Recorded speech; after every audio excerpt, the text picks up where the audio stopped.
religion matters. Hii mambo ya dini. Praise Jesus. Bwana sifiwe. As you have been growing spiritually, jinsi ambavyo umekuwa ukikua kiroho, I know everyone is growing from one level to another level. Ninaelewa ya kwamba kila mtu anakuwa kutoka kiwango fulani hadi kingine. For example, kwa mfano, I want to give an example of our brother Peter. Nataka kupeana mfano wa ndugu wetu Petero. When the time he was called, wakati aliitwa, and the time of glorification, na wakati wa kusulubiwa kwa Yesu, even he denied Jesus. Hata yeye akamkataa Yesu, akamkana Yesu. And even that time he was in the ministry with Jesus. Na hata huo wakati alikuwa katika huduma pamoja na Yesu. He saw Jesus walking on water. Aliona Yesu akitembea juu ya maji. And even he said, na tena akasema, I also want to do the same thing. Mimi pia nataka kufanya jinsi unavyofanya. But he could not manage. Lakini hangewezeshwa. But as the time was going, lakini jinsi muda ulikuwa ukiongezeka, Peter was growing spiritually. Petero alikuwa anakuwa kiroho. And all the time maturing also. Na kila wakati akihitimu pia. The same Peter, na huyu Petero, who denied Jesus, aliyemkana Yesu. the same Peter, huyu Petero, who could not walk on water, ambaye hangeweza kutembea juu ya maji, then he was still growing. Na bado alikuwa akikua. There was another time. Kulikuwa na wakati fulani, Jesus was with his disciples. Yesu akawa na wanafunzi wake. And then he asked them a question. Na akawauliza swali. How do people say I am? Je, watu wanasema huko nje kwamba mimi ni nani? And the disciple answered. Na mitume wakajibu. Some they say you are Elijah. Wengine wanasema kwamba wewe ni Elia. Others they say you are John the Baptist. Wengine wanasema kwamba wewe ni Yohana Mbatizaji. Others say that you are the prophet. Wengine wanasema wewe ni nabii. But Peter said, lakini Petero akasema, no, you are the Messiah. Hapana, wewe ndiye Masihi. And Jesus congratulated him. Na Yesu akampongeza. And he even told Peter, na hata akamwambia Petero, that whatever you have answered, katika ile jibu ambayo umepeana, does not come from man. Haijatoka kwa binadamu. You have been revealed to it from heaven. Umefunuliwa kutoka mbinguni. My friend, I want to assure you, rafiki yangu, nataka kukuhakikishia, the gospel of Jesus, Injili ya Kristo Yesu, you cannot reveal it through men. Huwezi ifunua kulingana na binadamu. The gospel of heaven, Injili ya mbingu, it must come from heaven. Lazima itoke mbinguni. If you are preaching, ikiwa unahubiri, and your revelation is coming from men, na ufunuo wako unatoka kwa binadamu, revelation is coming from education, ufunuo wako unatoka katika masomo, my friend, you are still not yet. Rafiki yangu, haujaitwa. Then Jesus looked at Peter, na Yesu akamtazama Petero, and he told Peter, na akaambia Petero, you have answered it very well. Umejibu sahihi, because kwa maana you have been revealed umefunuliwa from heaven. kutoka mbinguni. That's why even Paul said, ndio maana Paulo pia akasema, the gospel I'm preaching, Injili ambayo ninahubiri, I was not taught by men. Sikufundishwa na binadamu. This gospel, hii Injili, I have been taught by heaven. Nimefundishwa na mbingu. And many apostles, na mitume wengi, they were shocked by that wakatiwa na mshangao na hiyo Injili. I want to assure the whole world, nataka kuhakikishia dunia mzima, if you are preaching the gospel, ikiwa unahubiri Injili, and the gospel is coming from theology, na Injili inatoka katika somo la kidini, you are preaching the gospel, unahubiri Injili, and the gospel is coming from men, na Injili imetoka kwa binadamu, you are preaching the gospel, unahubiri Injili, and you are being led by the constitution na of the world, unaongozwa na sheria ya dunia, you are preaching the gospel, unahubiri Injili, and you are being directed by a spiritual father, na unaongozwa na baba wa kiroho, who is a bishop, ambaye ni askofu, who is a pastor, ambaye ni mchungaji. my friend, you are still not. Rafiki yangu, haujaitwa. The gospel you are supposed to preach, Injili ambayo unafaa kuhubiri, it is supposed to come from inafaa itoke mbinguni. the gospel is coming from Injili God. inatoka mbinguni. This means you Inamaanisha are supposed to be preaching unafaa kuhubiri what God is saying, kile Mungu anakuambia, not what your pastor is sio saying, kile mchungaji wako anakuambia, not what theology is sio saying, kile masomo yako inakuelekeza, not what the authority is sio saying. kile uongozi wa dunia You are inakuambia. supposed to preach Unafaa kuhubiri what God is speaking in you. kile Mungu ananena na wewe. And then as the time was also going, Alafu tena jinsi wakati ulikuwa unaongezeka, the same Peter, sasa huyu Petero bado then he was in the council, akawa katika kikundi cha and wazee. the council of the Pharisees and the Sadducees. Alikuwa mbele ya wazee na viongozi wa dini, They summoned the apostles, na wakaita mitume, and they told them, na wakawaambia, you are not supposed to preach Jesus. nyinyi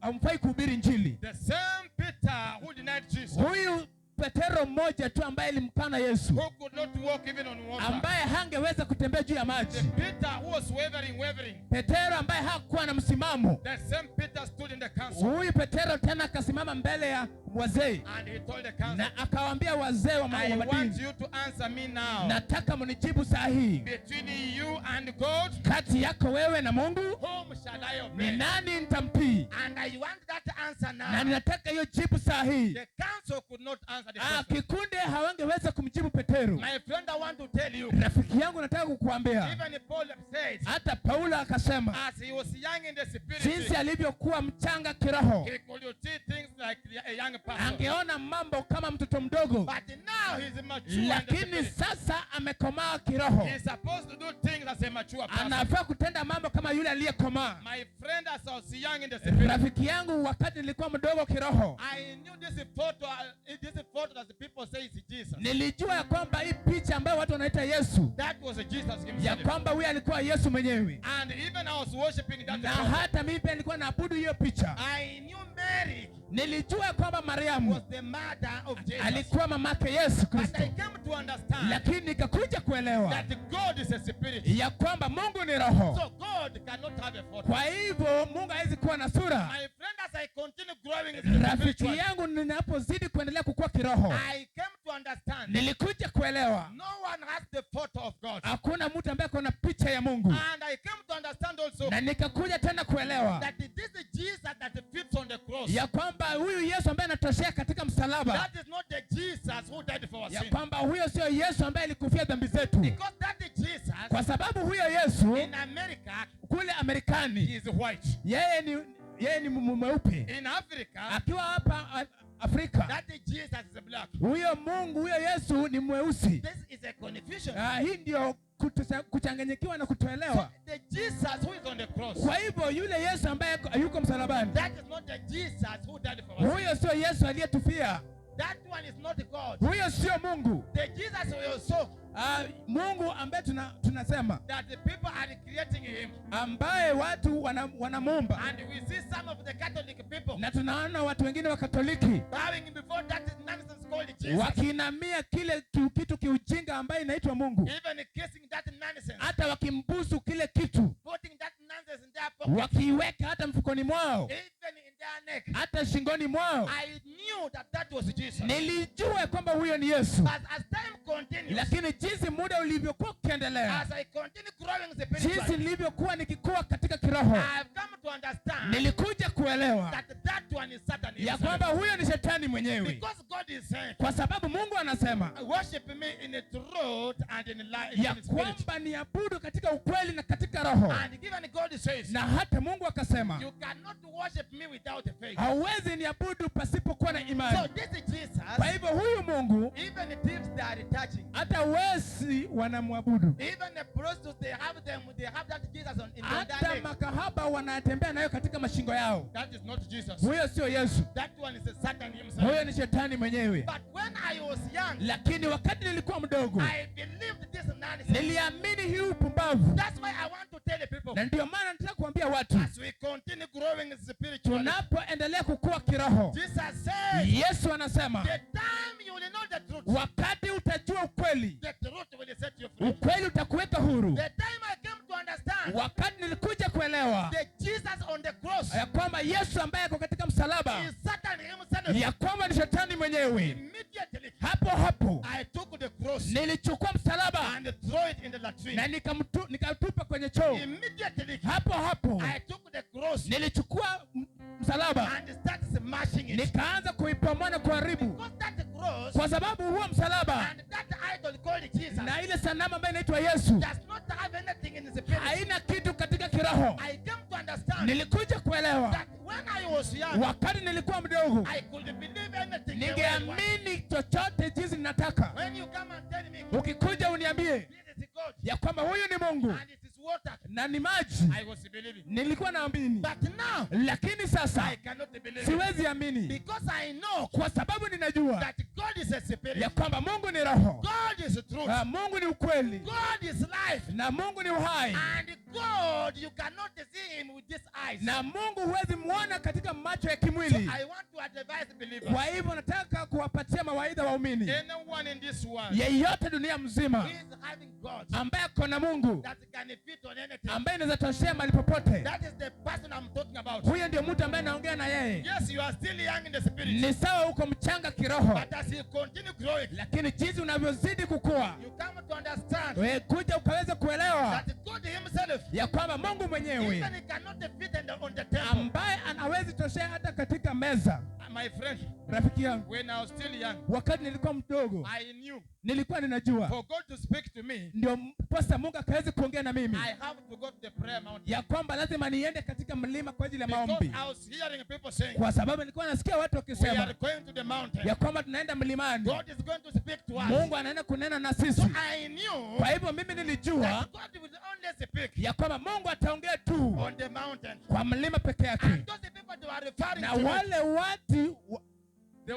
to me, wale watu walikuwa wananielekeza saying wakisema Jesus was speaking to Moses ya kwamba Mungu alikuwa anaongea na Musa on the mountain. juu ya mlima. So when you go to the mountain, Kwa hivyo unapoenda mlimani, surely you will speak to God. ya kwamba ninakuhakikisha kwamba Mungu ataongea na wewe. That time I was believing. Ule wakati nilikuwa naamini, Following that nonsense. nikifuata hiyo ujinga Without understanding. bila kuelewa God is everywhere. ya kwamba Mungu yuko kila mahali, All the time. kila wakati, To attend to his people. na kukutana na watu wake. And even that time when I was still young, Na hata ule wakati nilikuwa mdogo, I could go to prayer centers. ningeenda katika chumba cha maombi. I could visit Catholic. Ningeenda Catholic. Catholic. Ningeenda Katoloni, For prayer centers. mahali pa So kuabudu, that God can talk to me. ili Mungu akaweze kuongea na This mimi. nonsense was in my head. Hii ujinga ilikuwa kichwani mwangu, Because I was still young. kwa sababu nilikuwa mchanga, Then I was going to prayer center. na nilikuwa naenda katika chumba cha maombi Saying, nikisema, let me look myself here wacha nijifungie mahali hapa for 7 days. kwa siku So 7, that God can talk to me. ili Mungu akaweze kuongea na mimi. It is a nonsense. Na ni ujinga, Because when you understand the truth, kwa sababu unapoelewa the ukweli, truth will set you free. ukweli utakuweka huru. The time I came to understand the truth, Wakati nilikuja kuelewa ukweli that God is everywhere. ya kwamba Mungu yuko kila He's mahali, not on the mountain only. ya kwamba hayuko kwenye mlima peke He's yake, not on the prayer center only. ya kwamba hayuko katika chumba cha maombi He peke is yake, everywhere. yuko kila mahali, Even in the Freemason halls. hata katika chumba cha Freemason He is there. yuko mahali pale. God watches all the while. Mungu anatazama dunia mzima. That is the time Huo ndio wakati I came out of that nonsense nilitoka katika hiyo ujinga of going into the caves, ya kuenda katika chini ya mawe, going to prayer centers, kuenda katika vyumba vya maombi, going to the mountain, kupanda mlimani, so that God can speak to me. ili Mungu akaweze kuongea na mimi, Even to make the matter na worse, hata kufanya mambo ikuwe mbaya zaidi. even the time I was young, Hata wakati nilikuwa mdogo, I could say, ningesema I'm not going to eat for 3 ya days. kwamba sitakula kwa siku 3. I am going to meet Jesus. Mimi naenda kutana na Yesu, Because God, I'm going to meet him. kwa sababu yule Mungu naenda kuongea na yeye He wants me if I've not eaten. ananitaka wakati niko bure tumboni. I could fast for 3 days. Ningekaa kavu kwa siku 3, Understanding very well nielewe vizuri that I'm going to meet God. ya kwamba naenda kutana na Mungu. Failing to understand Kukosa kuelewa that it is not by fasting. ya kwamba sio kwa kufunga tu. God is everywhere. Mungu yuko kila mahali, Attending to his people akikutana na watu wake all the time. kila wakati. There is nothing I'm supposed to do Hakuna kitu ambacho nafaa kufanya for God to speak to me. ndiposa Mungu akaweze kuongea na If mimi. God is speaking to prostitutes, Ikiwa Mungu anaongea na makahaba where they are, mahali wapo, even God is speaking to thieves, na hata Mungu ananena na when wezi they are sinning, wakati wanaiba, but I myself, lakini mimi mwenyewe I was deceived nilidanganywa that ya kwamba if you want to speak to God, ukitaka kuongea na Mungu you have to put the food separate lazima uweke chakula kando, so that God can speak to you. ndiposa Mungu akaweze kuongea na We could wewe, even fast for a week na hata unaweza funga kwa wiki so moja that God can speak to ili you. Mungu akaweze kuongea na My wewe. friend, this is nonsense. Mpendwa, hii ni ujinga. In Isaiah, Na katika kitabu cha Isaya God is saying Mungu anasema through fasting ya kwamba kupitia kufunga is to preach the good news ni kuhubiri injili ya ukweli and to help the poor, na kusaidia wajane the wasiojiweza, orphans, orphans wale mayatima and the widows. na wajane. That is the true fasting. Hiyo ndiyo kufunga ya kweli, But when I was still young, ya kwamba wakati nilikuwa mdogo I could separate myself from food ningeweka chakula kando for 4 days, kwa siku 4 waiting for God to speak to me. nikingoja Mungu azungumuze na This mimi. is nonsense. Hii ni ujinga. How about all other days? Je, kwa siku zingine itakuwaje? What was speaking to me? Ni nani alikuwa anaongea na mimi? When I came to understand this, Wakati nilikuja kuelewa I hii, put that nonsense aside. nilichukua ujinga nikaweka kando. Whoever is fasting, Yeyote ambaye for anafunga God to speak to that person, ili Mungu akaweze kuongea na yeye, that person is still young in the spirit. huyo mtu ni mchanga katika kiroho. My friend, is not about fasting. Rafiki yangu, sio mambo na kufunga. God is speaking to us Mungu ananena na sisi all the time, kila wakati, everywhere. kila mahali. Even if I have not fasted, Hata kama sijafunga, my friend, God is speaking. rafiki yangu, Mungu ananena. But if you are still young, Lakini kama wewe bado ni you mdogo, will believe this message. utaamini hii ujinga. When I was still young, Wakati nilikuwa mdogo, I knew very well nilijua ya kwamba that I should obey all the authority. ninafaa kutii uongozi wote na sheria According to Romans, kulingana na Warumi. I knew Nilijua I'm not supposed to even to oppose the president, ya kwamba sifai hata kupinga rais, because I was told kwa sababu niliambiwa all the authority in this world, ya kwamba uongozi wote wa hii dunia it is God who has put ni it, Mungu ndiye amewachagua and we must obey. na lazima tuwatii. That time I was still young, Ule wakati nilikuwa mdogo, I could believe any message, ningeamini tu ujumbe but I yote. was continue growing. Nilikuwa naendelea kukua, I came to understand nilikuja kuelewa Nebuchadnezzar ya kwamba was Nebukadreza disobeyed alikuwa akwa mtiifu because of Meshach. kwa sababu ya Shadrach na Meshach na Abednego. They said we are going to disobey this. Walisema tutakosa kutii huyu mfalme. Even Jesus himself Hata Yesu mwenyewe disobeyed Herod. alikosa kutii Herode. He said, Herod, Akaambia Herode, I have to preach the good news. mimi nafaa kuhubiri injili ya And kweli. when I was still young, Na wakati nilikuwa mdogo, I could believe everything. ningeamini kila kitu. I could even believe my parents. Ningeamini hata wazazi wangu, Even every message.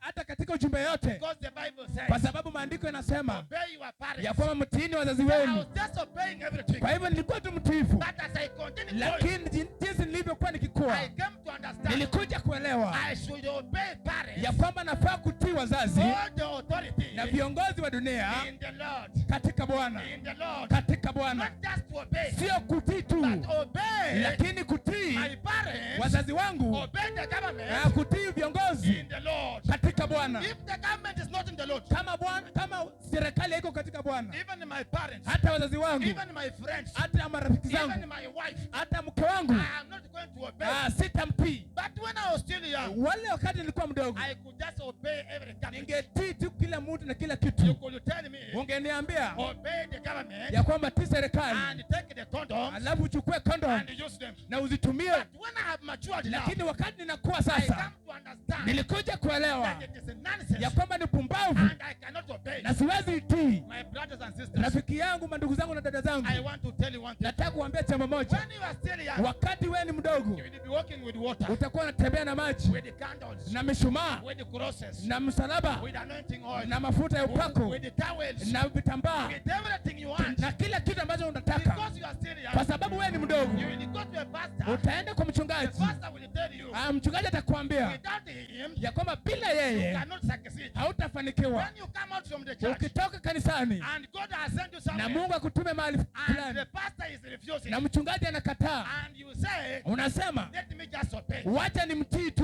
could obey when I was still young, Ningemtii wakati nilikuwa mdogo, but now lakini sasa I'm not reporting to any human. mimi siendi ama sipeleki mambo yangu kwa mtu yote. I'm reporting to my master Jesus. Mimi mwalimu wangu ni Yesu Kristo. My friend, I want to tell you, Rafiki yangu, nataka kukuambia, when you are still young, wakati wewe ni mdogo, you will do childish things. utafanya mambo ya kitoto. You will know, Utajua I have to come to overnight prayer ninafaa kukuja katika maombi ya usiku so that God can answer my prayer. ili Mungu ajibu maombi yangu, Because you are still young. kwa sababu wewe ni mdogo. But when you grow up, Lakini wakati utakuwa you umekuwa, will have to believe utaamini that wherever I am, ya kwamba mahali popote God is ulipo, speaking to me. Mungu ananena na mimi, God is using me Mungu ananitumia all the time. kila wakati. I'm not supposed to be told, Sifai you kuambiwa come and preach. wewe kuja uhubiri. All the time, Kila wakati I am ready to minister. mimi niko tayari When kutumika. I was still young, Lakini wakati nilikuwa mdogo, I could tell you, ningekuambia before I come to preach, kabla sijakuja kuhubiri please give me 3 days in ya advance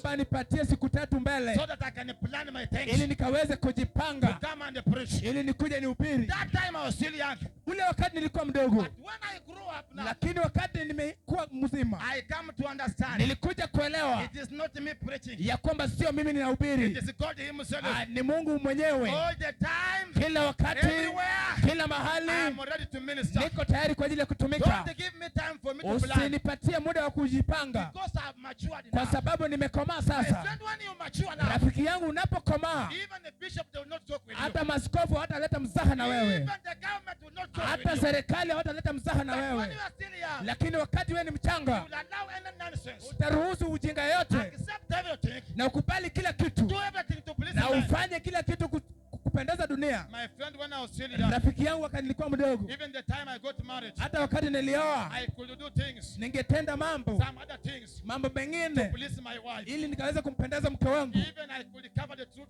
in some things, Hata ningefunika ukweli kwa mambo so mengine that I can stay with my wife. ili nikaweza kukaa na mke wangu. But now, Lakini I sasa cannot cover everything. siwezi funika chochote. I'm ready to tell her the truth. Niko tayari kumwambia ukweli, Because now even Aisha has grown. kwa sababu hata na yeye amekomaa. Now we are growing, my friend. Saa hii tunakomaa, We cannot behave like the time we were married. hatuwezi tumika jinsi tulivyokuwa watoto. My friend, I want to tell you, Rafiki yangu, nataka kukuambia don't behave like a child. wewe usijifanye kama mtoto. In the 10 years salvation, Kwa miaka 10 katika wokovu, you still come to church. wewe unakuja You need kanisani, the pastor to pray for you. unahitaji mchungaji kukuombea, You need the pastor to pray for you. unahitaji mchungaji akuombee. It is nonsense, my friend. Ni ujinga mpendwa. If you have matured now, Ikiwa umekomaa it sasa, is you to bring the people to Christ. ni wewe ndio unafaa kuleta watu kwa Kristo, Not all the time. sio kila wakati. Pastor, Mchungaji, tell us when it's overnight prayer. tuambie tunakuja kwa mkesha siku gani. Pastor, Mchungaji, give us a day of fasting. tuambie siku ya kufunga. Pastor, Mchungaji, tell us when it's evangelism. tuambie siku ya uinjilisti ni That gani. is a nonsense. Hiyo ni ujinga, Because you are still young. kwa sababu ulikuwa mdogo. But when you grow up, Lakini wakati utakomaa, you come to understand, utakuja kuelewa even if I'm alone like ya Elijah, kwamba hata nikibaki peke yangu kama I have Elia, to preach the gospel. ninafaa kuhubiri Injili. I am not going to depend on men. Mimi sitategemea binadamu, If they are there ya kwamba wakiwepo and they are ready, na wako I tayari, will go with them. nitaenda nao. If they are not ready, Lakini kama wako tayari, because it is my calling, kwa sababu ni mwito I wangu, will move without them. mimi nitaenda pasipo na But wao. when you are still young, Wakati ulikuwa mdogo, my friend, you will do things rafiki yangu, utafanya to mambo please men. kupendeza watu. 10 years in salvation, Miaka 10 katika wokovu, when a sick person comes to a church mgonjwa akiingia kanisani and he says, na I anasema am sick, mimi ni mgonjwa, start calling a pastor. mnaanza kupigia mchungaji My simu. friend, you are a nonsense, my friend. Mpendwa, wewe ni mjinga. What are you doing in salvation? Ni 10 nini years? unafanya kwa wokovu kwa miaka 10? A child who has gone to school Mtoto ambaye amepelekwa shuleni in 4 years, kwa miaka 4, that child is on another level. huyo mtoto amepanda katika kiwango fulani. But us, Lakini sisi we are in salvation, tuko katika wokovu 5 years, miaka 5, we are still behaving tuko na tabia like the same time we zile received Jesus. zile sawia na wakati tuliingia katika My friend, wokovu. we are not ready for that. Rafiki yangu, hatuko tayari kwa mambo I kama want the hayo. people to mature, Nataka watu wakomae, to understand kuelewa that even the God we are ya serving, kwamba na hata yule Mungu tunayemtumikia, there is nothing that can be against him. hakuna kitu ambacho kinaweza kuwa kinyume na The yeye. time I got salvation, Wakati niliokoka, I was fearing sorcerers. nilikuwa naogopa sana waganga na wachawi. I was fearing Freemason members. Nilikuwa naogopa watu wa Freemason. I knew Nilijua these people that are powerful, ya kwamba watu ni they hatari, can kill me. wanaweza niua. But now I understand the truth. Lakini sasa nimeelewa ukweli, I am ready niko tayari to walk in a Freemason home. kutembea katika chumba cha Freemason. Once they open it during the day, Bora wameifungua wakati wa mchana, and I'm ready to preach na there. mimi niko tayari kuhubiri mahali pale, Because when they are setting their kwa agents sababu wakati wanatuma majenti wao in the church, katika makanisa, agents they come to church majenti wako wanakuja kanisani for their missions. kwa ajili ya mishoni zao, They are coming to church, wanakuja kanisani my friend, and they mess the church. na kupoteza kanisa. But their halls, Lakini katika vyumba vyao they are not opening during the day. hawezi zifungua wakati wa mchana. My friend, I want to advise Freemason members. Rafiki yangu, nataka kupatia ushauri watu wa Freemason. We are not going to live into intimidation no more. Hatutaishi katika kutishwa wakati huo, wakati wote. Our churches are open.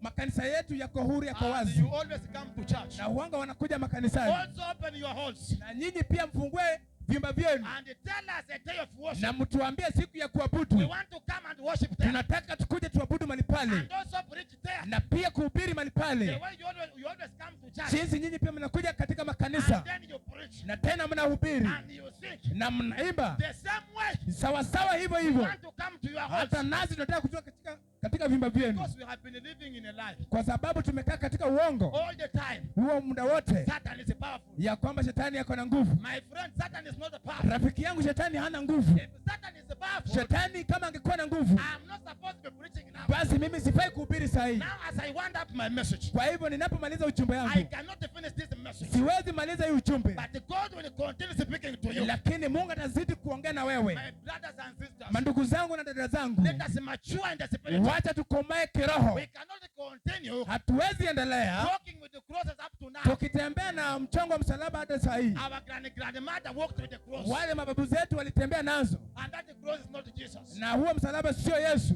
Even our grandmother, Hata mababu zetu na shosho zetu, all the days, kila siku on 25th December, katika siku ya 25 now Jesus has been given ya about. kwamba Yesu amezaliwa. Jesus is a spirit. Yesu ni roho. How can you give back to a spirit? Je, utazaa aje roho? All the time, Kila wakati December, Disemba we see foolish popes tunapata mapopu wajinga coming up with Jesus. wakikuja na Yesu He has been born. ya kwamba amezaliwa, And the people that are following that na nonsense. watu wanafuata hiyo ujinga. Up to when, my brother, Hadi lini, ndugu zangu, are we going to come out of nonsense? tutatoka katika hiyo ujinga? My friend, we cannot continue like that. Rafiki yangu, hatuwezi endelea hivyo. We need to grow in the spirit. Tunafaa tukomae katika kiroho, So that even if a king is speaking, ili hata wakati mfalme atakuwa anaongea telling us, akituambia you are not going to worship Jesus. ya kwamba tutahubiri Yesu, My friend, we cannot even shake. rafiki yangu, hata tuweze tishwa. The time I started preaching, Wakati ninaanza kuhubiri, if I could see police hata ningeona askari or the army passing, ama wanajeshi wakipita, I could start trembling. ningeanza kuogopa. That is the time now. Hiyo ndio wakati ule I was still young. nilikuwa mdogo, But now, lakini I sasa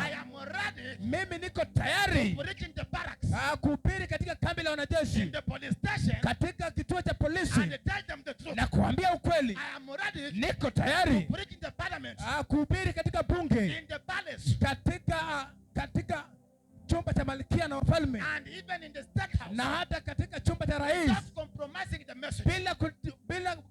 bila kupunguza Injili. But when I was still young, Lakini wakati nilikuwa mdogo, when you tell me ukiniambia the president has said ya kwamba rais amesema you have to do this and do ya this, kwamba unafaa kufanya hii na hii, and even I could just follow na everything hata ningefuata kila kitu without understanding bila kuelewa what the president is saying, kile rais anasema, is it the truth? je, ni ukweli? I could just follow. Mimi ningeifuata tu. But now, Lakini sasa when the king speaks, kile ambacho mfalme anasema, my friend, I have to investigate. mpendwa, lazima nichunguze. If it is not right, Kama sio kweli, I will disobey it. nitakosa kuitii, I will disobey it. nitakosa kuitii, Now, because I know the na truth, kwa sababu nishajua ukweli. now I want to tell you, my Kwa brother, hivyo nataka kuambia ndugu zangu, let us not continue to live like that. tusiendelee kukaa katika hiyo hali. Let us grow spiritually Wacha tukue kiroho, and be the people, alafu tuwe watu my friend, that you cannot conquer them. ambao hawawezi tishwa. We are not going to live in a lie again. Hatutakaa katika udanganyifu tena. All our years, Katika miaka zetu zote, the way our grandfather failed, jinsi mababu zetu walikaa wakakosa kufaulu, our parents failed, wazazi wetu pia wakakosa kufaulu, even us, we are still repeating the same na mistake. hata sisi tunataka tufuate tu yale ambayo walifanya. That's why as I sum up this message, Ndio maana ninapomaliza ujumbe wangu, now in this group, katika hiki kikundi we are coming differently tumekuja tofauti, and to ensure kuhakikisha that the true God ya kwamba Mungu wa ukweli must be worshipped lazima abudiwe in truth katika ukweli and in spirit, na pia katika kiroho, as he said. jinsi alivyosema. And may God bless Na you. Mungu awabariki.